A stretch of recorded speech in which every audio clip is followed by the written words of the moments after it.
چند دعائیہ کلمات کے لیے حاضر ہوا ہوں۔ دعا کریں کہ اللہ رب العزت ہم تمام کا یہاں پر جمع ہونا اپنی بارگاہ میں قبول فرمائے۔ بارگاہ محمد شاہ ولی سے بٹنے والی خصوصی برکات سے مولا کریم ہمیں بھی اور آنے والے ہر زائرین کو مالا مال فرمائے۔ ان مقدس نفوس قدسیہ کے صدقے سے رب تبارک و تعالی ہماری دنیا بھی بہتر بنائے اور ہماری آخرت بھی بہتر بنائے۔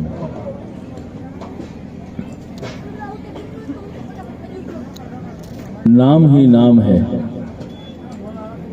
جو کچھ ہے حقیقت کے سوا، نام ہی نام ہے جو کچھ ہے حقیقت کے سوا، راستہ کوئی نہیں ان کی شریعت کے سوا۔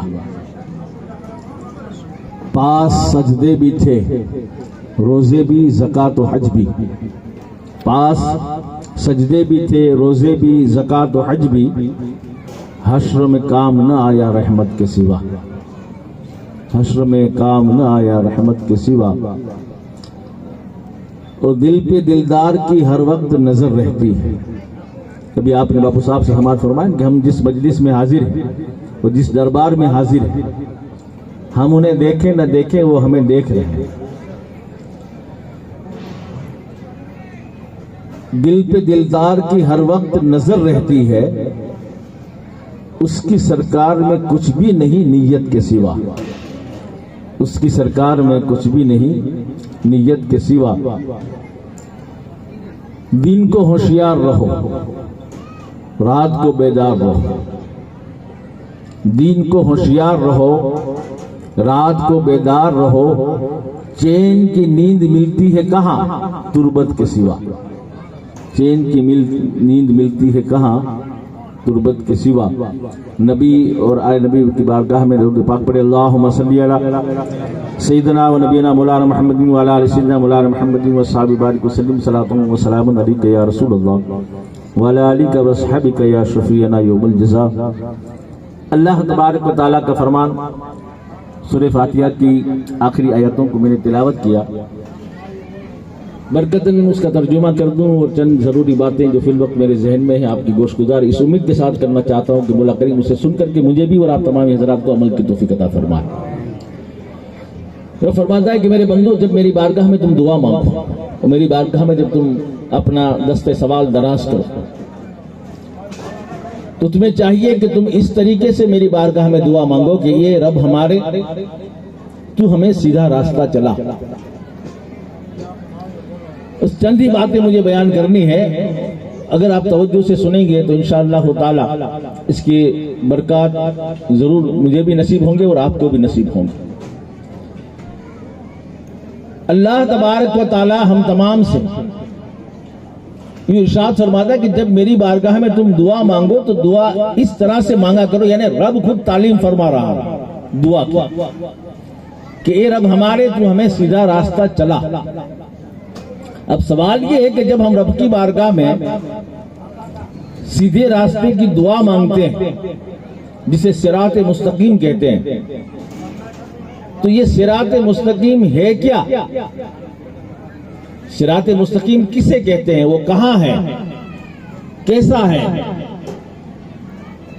وہاں جانے کے لیے کیا کرنا ہے؟ جس کی ہم دعا مانگ رہے ہیں اس کا پتہ بھی تو ہمیں ہونا چاہیے۔ اللہ تبارک و تعالیٰ نے اگلی آیات میں اس کا خلاصہ، بلکہ یہ آیات اگلی جو آیات ہے خود اس آیات کی تفسیر ہے، اس کا خلاصہ رب فرماتا ہے کہ جب میرے بندو تم میری بارگاہ میں یوں دعا مانگا کرو کہ رب ہمارے تو ہمیں سیدھا راستہ چلا، تو یہ سیدھا راستہ کیا ہے؟ رب فرماتا ہے کہ صراط الذین انعمت علیہم،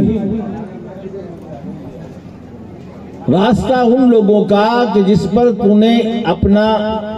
پر تو نے اپنا انعام نازل فرمایا، تیرے انعام یافتہ بندوں۔ گمراہ مطلب راہ بھٹکا ہوا، جو راہ بھٹکا ہوا ہوتا ہے وہ بھی کسی نہ کسی راہ پہ تو ہوتا ہے، وہ راستے پر ہی ہوتا ہے، تو جب راستے پر وہ ہے تو اسے گمراہ کیوں کہا جاتا ہے؟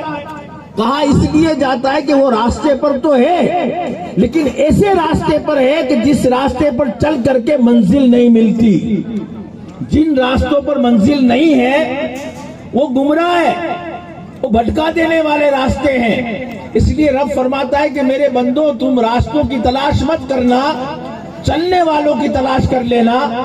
اگر کوئی چلنے والا، میری بارگاہ سے ایمان پانے والا اگر کوئی بندہ تمہیں مل جاتا ہے، تم اس میں سے کسی کے بھی پیچھے چلے جاؤ گے، منزل تمہیں مل جائے گی. اب ایک قرآنی مثال اور پوری بات کو ہم سمیٹ لیں کہ میں جو بات کہنا چاہتا ہوں، اللہ رب العزت نے، آپ سورہ بقرہ کا مطالعہ کریں. سورہ بقرہ میں اللہ تبارک و تعالی ارشاد فرماتا ہے، ایک واقعہ بیان فرماتا ہے کہ بنی اسرائیل پر جب فرعون کا ظلم و تشدد بڑھ گیا اور اس نے بہت پریشان کیا،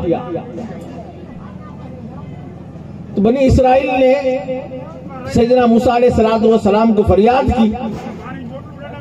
بالآخر سیدنا موسیٰ علیہ السلام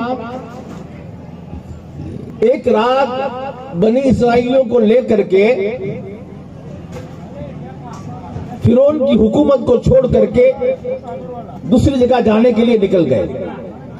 موسیٰ علیہ السلام آگے ہیں، بنی اسرائیل پیچھے ہیں. چلتے چلتے ایک ایسے مقام پر پہنچے کہ جہاں دریا تھا جس کو پار کرنا تھا. موسیٰ علیہ السلام کا یہ معجزہ ہے کہ اللہ تبارک و تعالیٰ نے آپ کو ایک عصا دیا تھا، عصائے موسیٰ جسے کہا جاتا ہے.